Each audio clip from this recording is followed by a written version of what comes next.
morning, Josh. Good morning. You've been doing chores with Abby, huh? Yep. She got cold, so you put her in your jacket. Hi, cutie. Are you all cozy now in Josh's jacket?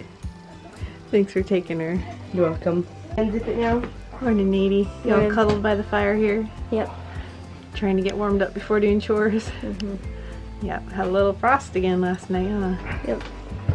Hello everyone, welcome back to the homestead. This is the time of year when I get my sourdough einkorn starter going again, and I've been working on it for the last couple days, so I thought I'd share just a little bit of the process with you for anyone who might be interested in sourdough. I started doing sourdough probably 12 or 13 years ago. I took a class by Wardy at Gnaufglens. It's an online course, but since then I think she's changed the name to Traditional Cooking School. But just a wonderful class online. I'll leave the link below for anyone interested in really learning in depth how to do sourdough everything. So that's kind of where my journey with sourdough started, and I've done it off and on ever since. We've done GAPS diet and no grain diets for off and on through the last few years. I've kind of settled into the routine now of doing sourdough einkorn just through the fall, winter, and early spring, and then I put it away right before Passover, and we take a break all through the summer because right now at least I don't have a working oven, so there's not a whole lot I can do with it, and it's just so hot. We live off grid and don't have AC, so it's so hot that I would really have a tough time keeping the starter going through the heat of the summer. So we just take a break, and the break is over. It's coming back out now, and we've had some interest in this topic before, so I thought I'd just share some of it with you today. So I have to go back a little bit for this story. Earlier in the year, right before Passover, I dehydrated my starter and just kind of crunched it up, put it in a Ziploc bag, and I put it outside our house in our freezer. And it's just been hanging out there waiting for me to bring it back out now that our cook stove is going again. I have the ability to make bread again. So 2 days ago, I pulled out that Ziploc bag with the dehydrated starter in it, and this is a starter that I actually purchased years ago on Etsy. So Etsy's a really good place if you want to get an already established starter. However, you can get your own starter going, and that's a whole nother process that I won't go into today, but I have done that before and it works to just try and capture the wild yeast in the air and get a starter going that way. So the instructions for today are for an already established but dehydrated starter. So I put about a tablespoon of my little flakes into a pint-sized jar, and then I added about probably a 1/4 cup of water and about a 1/4 cup of flour. This is not exact, I'm just guessing here. It doesn't really have to be exact. We just want those flakes to rehydrate and for the process to start again. So I mix the flakes, the water, and the fresh flour all up in a jar, and then I just lightly put a plastic lid on top. I didn't screw it on all the way, I just set it on top just to protect it from dust and things. Then by the end of the day, I noticed a few bubbles starting already. And so I added some more food and water to the jar and put the lid just lightly on top again and let it go overnight. By the next morning, there were a lot of bubbles. I didn't get this part on video, sorry. But I had enough starter at that point that I thought maybe I could make just a little miniature loaf of bread. So that's what I did. I took half of the starter out and I used that to make just a tiny little loaf of bread. And I added some more flour and water to what was left in the jar and set it aside for the day to continue to work. Then last night before bed, there were a lot of bubbles, and I actually should have probably taken a little bit more of the starter out before I gave it more food and water, but I was tired and I was like, well, I'm just gonna feed and water it and hope it doesn't overflow. Well, it did.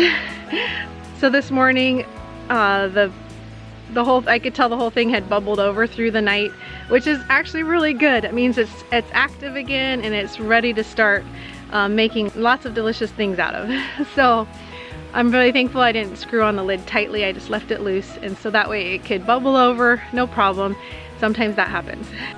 So normally I keep a little stumpy half-gallon jar that I like to keep my starter going in on the counter. But right now I actually have some blueberry jun in that little jar, so I'm gonna have to wait till the jun is gone. I'll clean it out and then I can start using that little jar. So in the meantime, I just put all of the starter into a glass bowl, and I fed and watered it again. And then later today, I'm gonna actually make something out of it with you all. I don't know what I'm gonna make yet, but once it's nice and active and bubbly, I'm going to make something.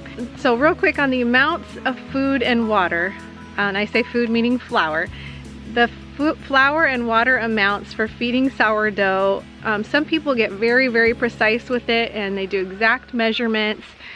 I'm more of the type that likes to just throw some in there and kind of feel it, so to speak. So think of it like a gardener. When you're in the garden and you're looking at your plants, you can kind of tell which ones are struggling and need a little bit of fertilizer, which ones are thirsty, they're kind of wilty. I kind of approach sourdough the same way. I've gotten to where I just know kind of by feel if it's got the right amount of food and water. You kind of just want to remember that you don't want to feed your starter too much food and water. So however much starter you have, don't go beyond that amount of food and water. So let's say you've got a cup of starter, don't feed it more than a cup of food at a time. So I will catch back up with you in a little bit once my kitchen is clean and I'm ready to make something out of that sourdough starter.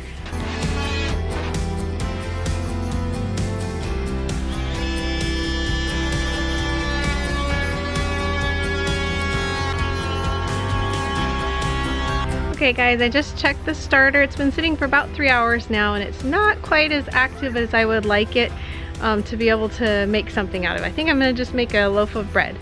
And it's also a little too noisy inside right now to do any filming. So it's beautiful outside. I thought I'd come out for just a little bit and take you guys into the garden, show you what I've got going on today. So I've got my little helper here, Joseph. What are we gonna do, do you know? Plant things. Yeah. I've still got a bunch of flower bulbs to plant, so you're gonna help me do that? Yeah. All right. Most of these were from Grow Joy, but I think some of them also came from Bluestone Perennials. I think that's where these came from. Esther shared a few of these beautiful double late tulips called Angelique, so I'm gonna plant a few of those. And we've got some white emperor tulips and some Queen of the Night tulips that I thought would look nice together, kind of black and white. And then also some autumn daffodils that are nice fluffy daffodil that I just love. I have some planted already of those. Got a couple little plants in this pot here that I want to get in the ground before winter. I'm not sure where I'm going to put them. They're a little stonecrest. They're pretty young. They haven't flowered yet. So I think I'm just going to tuck them in somewhere for winter and then I might transplant them in the spring. And then last but not least, over here I'm going to tuck in some of these plants that have just been in pots for the winter. So these are red twig dogwoods. I'm not sure where to put them yet, so I think I'm just going to tuck them into this garden bed along with some, these are serviceberry that I thought were going to be more like bushes, but the more I research I think they can become like trees. So I've got to find a spot for those where there's a lot of room. And then we've got a couple just very young black cherry trees here that I'll put in the ground so they can overwinter happily, and then we'll transplant them in the spring. All right, Jay, you ready? Yeah. Here we go. I think we're gonna put our black and white tulips right underneath this hardy hibiscus because it's very late to start putting on new growth in the spring. So I thought it'd be nice to have some color in this bed here before that starts to come up. So Jay, we've got a little bit of a challenge because we've got to kind of get underneath that bush over there to get these in place. What do you think? You think you can help me? Yeah. All right, let's do it. Look who's hiding in the bush. What are you doing? This is a new kitty that just kind of came to us the other day, and he and Patchy, our other kitty, are not quite getting along yet. So, hi.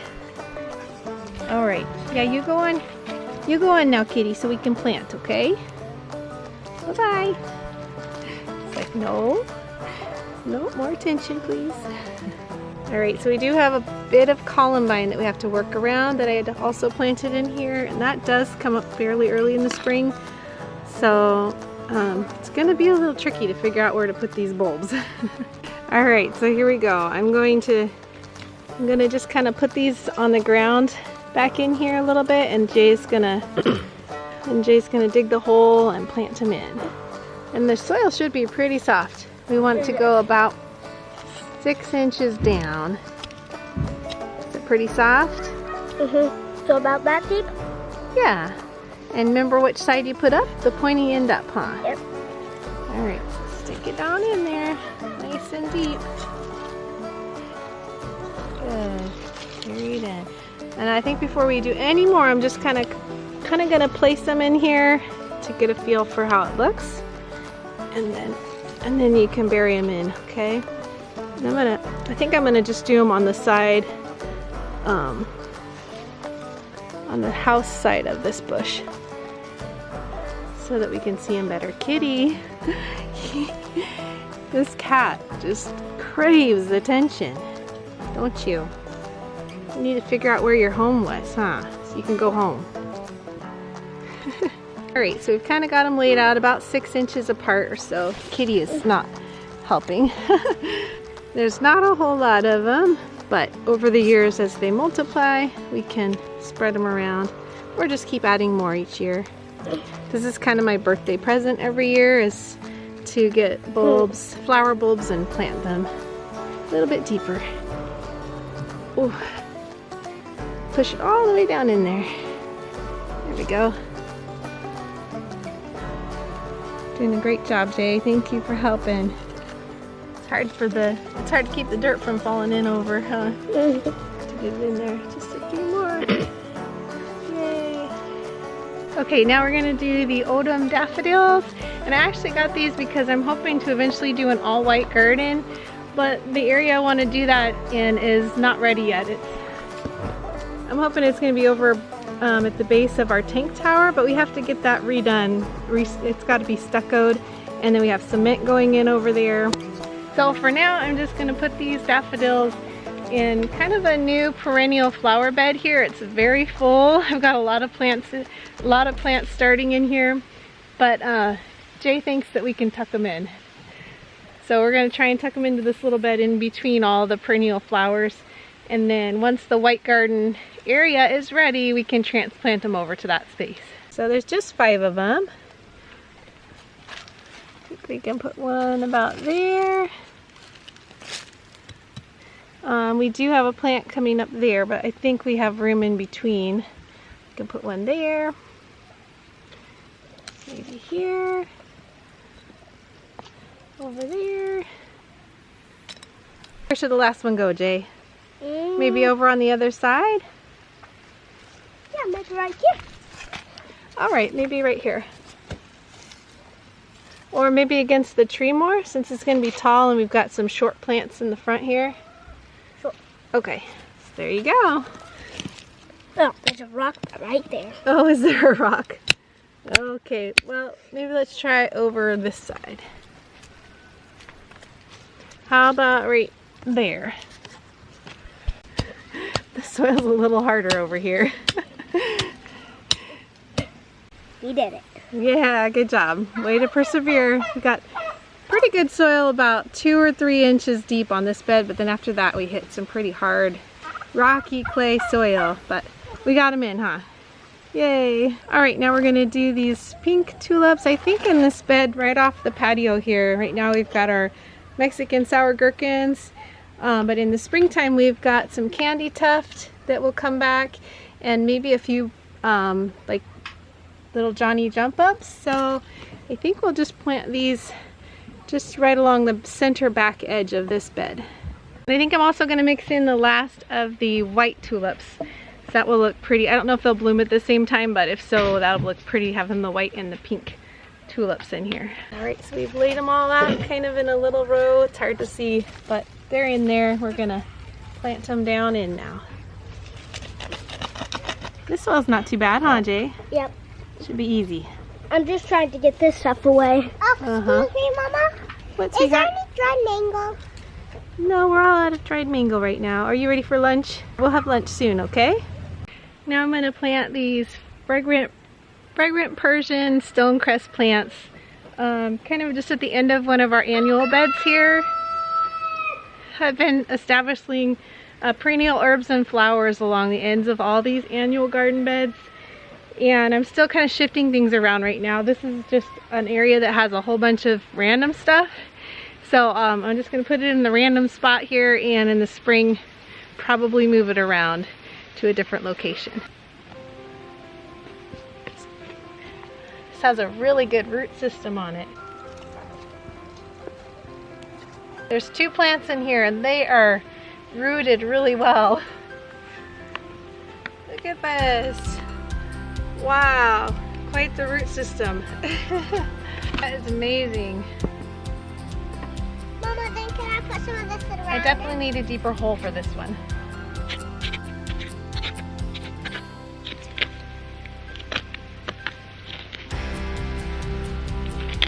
Hitting rock. Lots of rock down here. Getting lots of rocks out.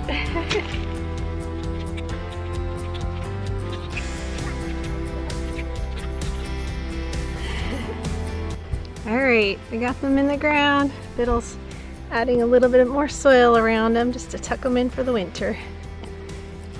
And then next spring hopefully I'll have a permanent home for these little guys. Alright, got all those little bushes and trees into this bed for winter.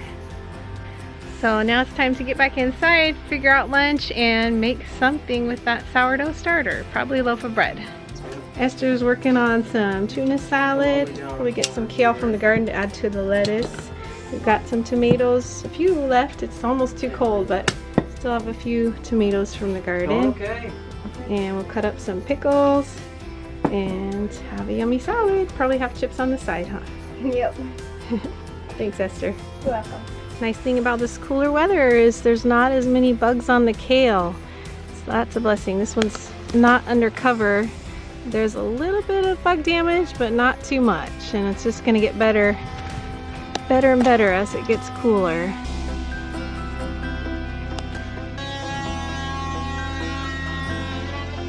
Thank you.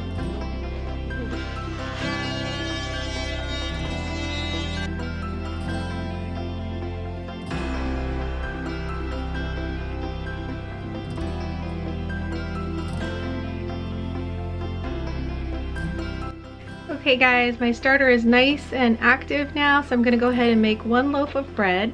And a couple of things that I didn't mention earlier is that I'm using einkorn flour. Our family has chosen to settle on einkorn flour just because it's one of the most non-hybridized, unchanged, ancient grains that you can get nowadays.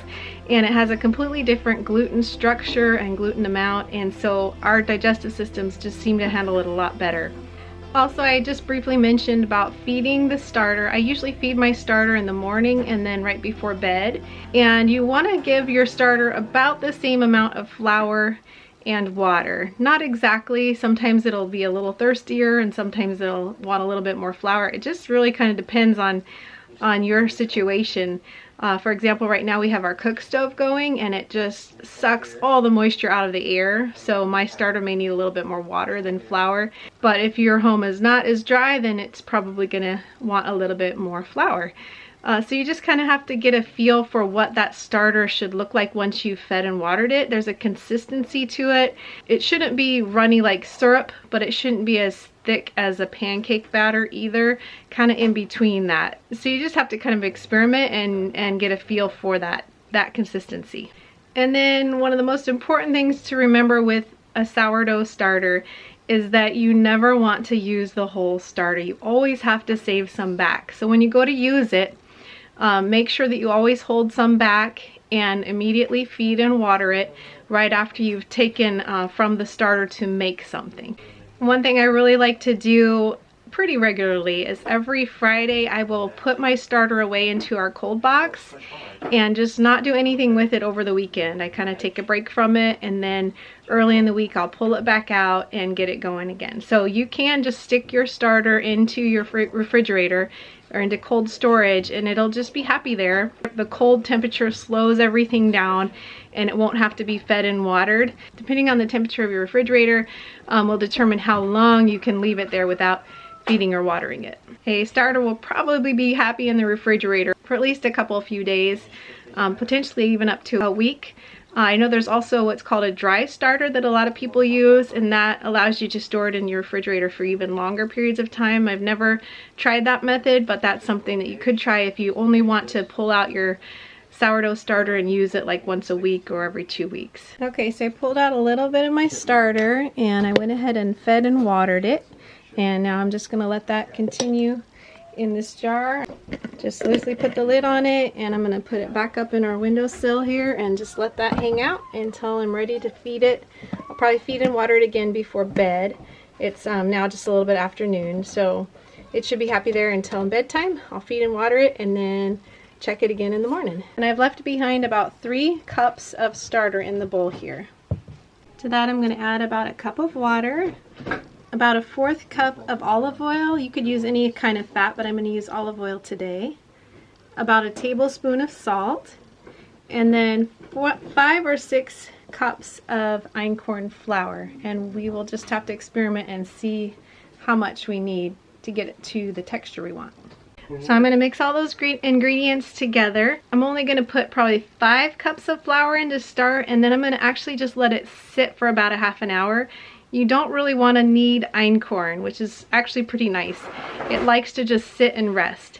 So once that's all mixed and we've let it rest for about a half an hour, and then I'll try and make it into a dough ball, and if I need more flour at that point, I'll add some more flour then. And then we'll just put it in our pan and let it rise. And once it's risen to the height that I would like it, usually it'll about double in size, then we'll pop it in our oven at 400 and probably cook it for about 40 minutes to an hour, depending on how large this loaf ends up being.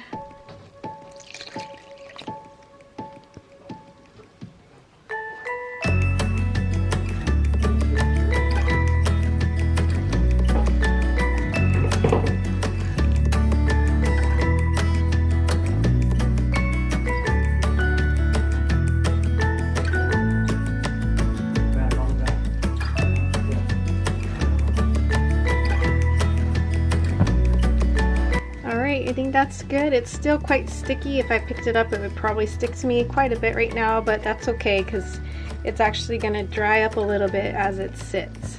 So I think I probably only had about 2.5 cups of starter actually in the bowl because I only used about 4.5 cups of flour so far, and it looks like I'm not going to have to add any more flour because the flour is going to drink in more of the moisture as it sits here for half an hour. So I should be able to pull that up and make it into a loaf pretty easily without adding any more flour. Alright, the dough has rested. I've separated off a little piece here for the kiddos. They like to do their own little dough balls, so I'm saving a little bit out for them. And the rest I'm going to just use this soft spatula, which is nice. It can really scrape the edges good to pull the whole thing out because it's still quite sticky. That's okay.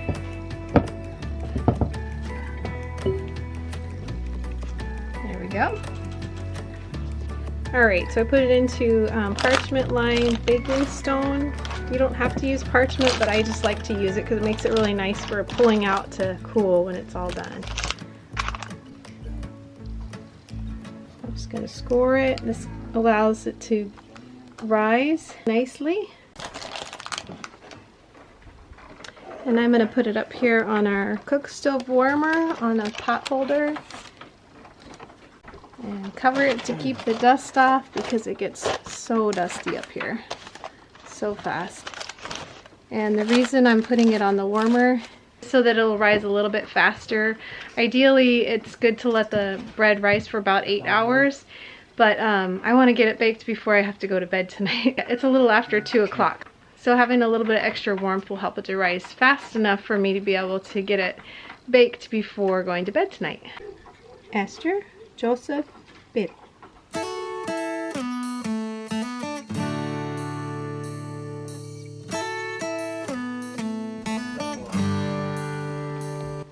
What can I cook it on? Can I cook it on a little plate? Sure. You're all wrapped up. You were outside in the cold, huh? Mm-hmm. Go ahead. Thank you, Mama. You're welcome.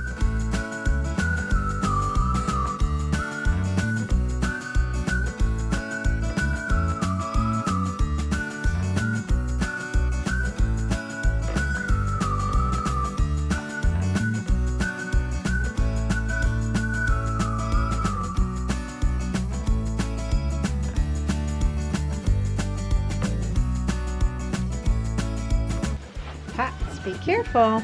Mommy,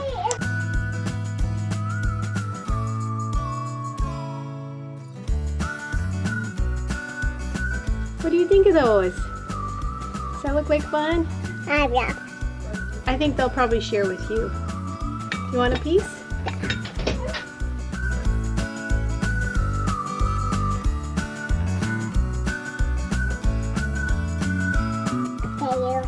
You're welcome.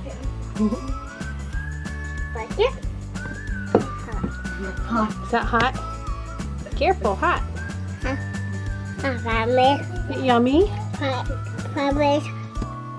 How is it, Esther Pie? I haven't tried it yet. Careful, it's hot. Oh, hot. Still hot?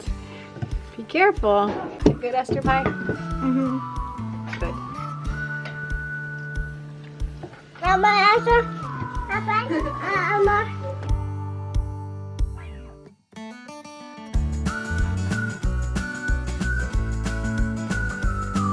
Alright guys, it's been about 5 hours since I put that loaf of bread up on the warmer, and it actually, I think, started to sink a little bit, so that means it already rose as much as it was going to rise, and is starting to lose a little bit of that fluff. So I went ahead and stuck it in the oven, and I'm going to let it go for about an hour probably. Our oven is not quite hot enough right now, so I did add a little bit of wood to the fire to heat it up. So hopefully we'll get this loaf of bread cooked before bedtime, and then we'll probably have it for breakfast tomorrow morning.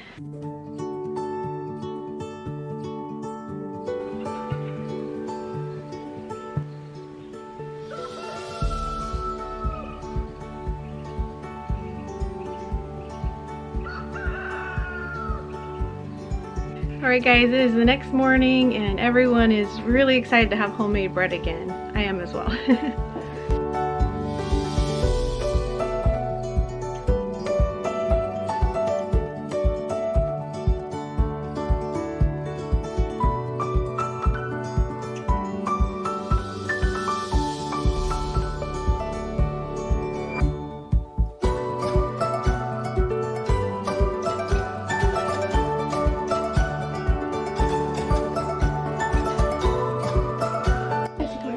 You're welcome. Enjoy. Go. Thanks for watching. We pray blessings over you and yours. Whatever you do, do it with your whole heart. Get up.